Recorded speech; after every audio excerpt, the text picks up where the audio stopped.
Hello viewers, welcome to my channel Dr. Vishnupriya. Dear parents, let's learn.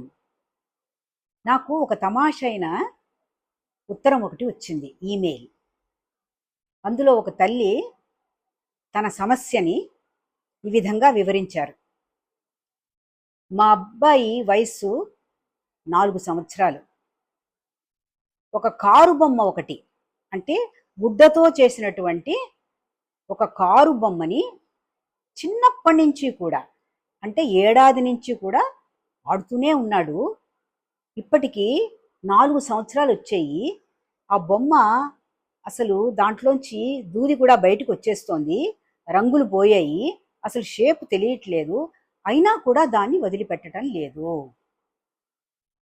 దాన్నే బడికి పట్టుకెడతానంటాడు, దాన్నే వచ్చిన వాళ్ళకందరికీ చూపిస్తూ ఉంటాడు. పాడైపోయిందిరా, వద్దురా అంటే వినడు. నాకు ఇది చాలా ఇష్టము అంటాడు.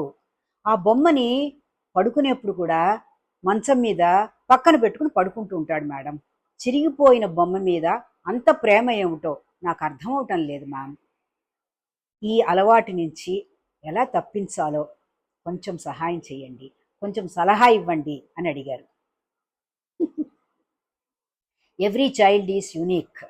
ఫస్ట్ మనం గుర్తు పెట్టుకోవాల్సినది, ఏ ఇద్దరు పిల్లలు ఒక విషయానికో, ఒక సందర్భానికో, ఒక సంఘటనకో ఒకేలాగా స్పందించరు. కొత్త ఒక వింత, పాతక రోత అన్న సామెతకి ఆపోజిట్గా ఉన్నాడు ఈ బాబు. మామూలుగా పిల్లల్లో ఒక అలవాటు ఉంటుంది, కొత్త బొమ్మ దొరకగానే పాత వాటిని మర్చిపోతారు. ఈ బిడ్డ ఆ పాత బొమ్మ మీదే తన మనస్సు, దృష్టి కేంద్రీకరించుకున్నాడు. ఫస్ట్ అసలు ఎందుకు అని మనం అర్థం చేసుకుందాం. ఈ బొమ్మని బొమ్మలాగా చూడటం లేదు, ఒక విధమైనటువంటి మానసిక కనెక్ట్ ఉంది ఈ బొమ్మతో ఈ బాబుకి. అది దగ్గర ఉంటే భద్రతగా ఫీల్ అవుతున్నాడు, తన కంపానియన్లో కూడా ఫీల్ అవుతున్నాడేమో మనకి తెలియదు. అందుకనే మీరు వద్దన్న కొద్దీ దాని మీద ఇష్టం కూడా పెరుగుతోంది. కానీ ఈ పాత బొమ్మను పట్టుకుని, షేప్లెస్ బొమ్మను పట్టుకుని ఎన్ని రోజులు ఈ బాబు ఆడుకోవాలి అని మీరు అడిగినది కూడా సబబుగానే ఉంది. దానికి నేను ఒక యాక్టివిటీ ఇస్తాను, అది మీరు చేయించండి. ఈ బొమ్మని పక్కన పెట్టుకోమనండి, అట్లాంటి ఒక కారు బొమ్మని తయారు చేయమని చెప్పండి. ఎట్లా తయారు చేస్తాడు? ముందు కాగితం మీద డ్రా చేసి, రంగులేసి, దాన్ని మెల్లిగా కట్ చేసి, దాని వెనకాల ఒక అట్టముక్కతో అంటించి నిలబడేట్టుగా చేసుకోమని చెప్పండి. ఓకేనా? ప్రతిరూపము అంటాం, అంటే రెప్లికేటింగ్ ఇట్. ఇది చేసిన తర్వాత మీరు ఇది బాగుందా, పాతది బాగుందా అని అడగండి. తాను తయారు చేసిన దాని మీదకి మనస్సు వెళుతుంది. ఓకే, అక్కడి నుంచి ఇంకొంచెం తప్పించాలి కదా, ఇంకొంచెం అడ్వాన్స్ అయ్యేట్టుగా ఆలోచించేట్టుగా మనం చెయ్యాలి. అందుకని మీరేం చెప్తారంటే, నెక్స్ట్ దీని గురించి కొంచెం వివరించి నాకు చెప్పవా? అసలు నువ్వు ఎలా వేశావు ఈ బొమ్మని? ఆ రంగులన్నీ పోయాయి కదా, ఎలా ఇమాజిన్ చేసి అదే రంగులు ఇక్కడ వేయగలిగావు? ఎంత సమయం పట్టింది నీకు అని చెప్పి వివరణ ఇవ్వమని అడగండి.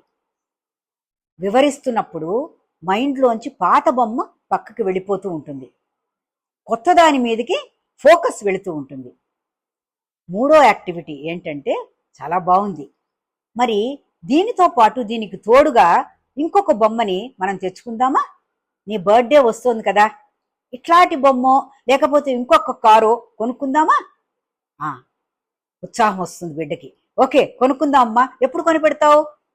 ఇదిగో నెక్స్ట్ వీక్ వెళదాము, ఒక మంచి కారు, నువ్వు ఎర్ర రంగు ఇచ్చి మరి ఈ బొమ్మ వేసావు కదా, ఇట్లాంటి కారునే నేను కొనిపెడతాను అన్నప్పుడు 90% ఆ పాత బొమ్మ మీద నుంచి ఆ బుజ్జి మనస్సు డైవర్ట్ అయ్యి కొత్త టాయ్ మీదకి వెళ్ళిపోతుంది. ఒక మంచి టాయ్ కొనివ్వండి. మరి ఇప్పుడు పాతదానికి రెస్ట్ ఇవ్వాలి కదా, అవునా? అది ఇన్ని రోజులు నీతో ఆడి ఆడి ఆడి టైర్డ్ అయిపోయింది, దాన్ని మరి దాచేద్దామా, పైన అలమార్లో పెట్టేసుకుందామా అని అడగండి. అంటే మీరు బిడ్డని ఆలోచించేట్టు చేస్తున్నారు. కొంతసేపు తటపటాయించి ఓకే అమ్మా పర్వాలేదా అని క్వశ్చన్ అయ్యొచ్చు. మీరు చెప్పండి పర్వాలేదమ్మా, పైన దాచేసుకుందాం, పారేయటంలే కదా అని పైన పెట్టేయండి. కొత్త బొమ్మతో ఆడుకోవడం మొదలు పెడతాడు బిడ్డ. చూసారా, ఒక చిన్న ఇబ్బందిని మనము పాజిటివ్ పేరెంటింగ్లో ఏ విధంగా దానికి ఒక ఇష్యూ కదా అది, ఆ ఇష్యూకి సరైనటువంటి ఒక సమాధానాన్ని, ఒక ఆన్సర్ని బిడ్డకు తెలియజేసి పాత వాటితో ప్రయోజనం లేనప్పుడు పక్కన పైన ఉంచెయ్యాలి అన్న ఒక విషయాన్ని చెబుతూ కొత్త దానితో ఆడుకోవచ్చును, కొత్తది ఇంకా బాగుంటుంది అని ఇంకొక ఫ్యాక్ట్ చెబుతూ మూడోది డ్రాయింగ్ చెయ్యొచ్చు కదా అని సందర్భాన్ని తీసుకుని మీరు డ్రాయింగ్ వేయించి డ్రాయింగ్ స్కిల్ను కూడా బయటికి తెప్పించారు. సో ఎప్పుడూ కూడా పాజిటివ్ పేరెంటింగ్లో whether it is an issue అవనేయండి, ఒక చిన్న ఇబ్బంది అవనేయండి, దాన్ని మనం పాజిటివ్గా ప్రోయాక్టివ్గా ఆలోచించినప్పుడు బిడ్డకి సమగ్ర అభివృద్ధికి ఉపయోగపడేట్టుగా దానిని మనము కన్వర్ట్ చేయవచ్చును. మనం కూడా ఆ యాక్టివిటీ నుంచి ఎంతో ఆనందాన్ని పొందవచ్చును. మరి ప్రయత్నం చేసుకుంటూ మన పేరెంటింగ్ జర్నీని మనం ముందుకు తీసుకుని వెళదామా మరి త్రూ దిస్ ఛానల్. బాయ్.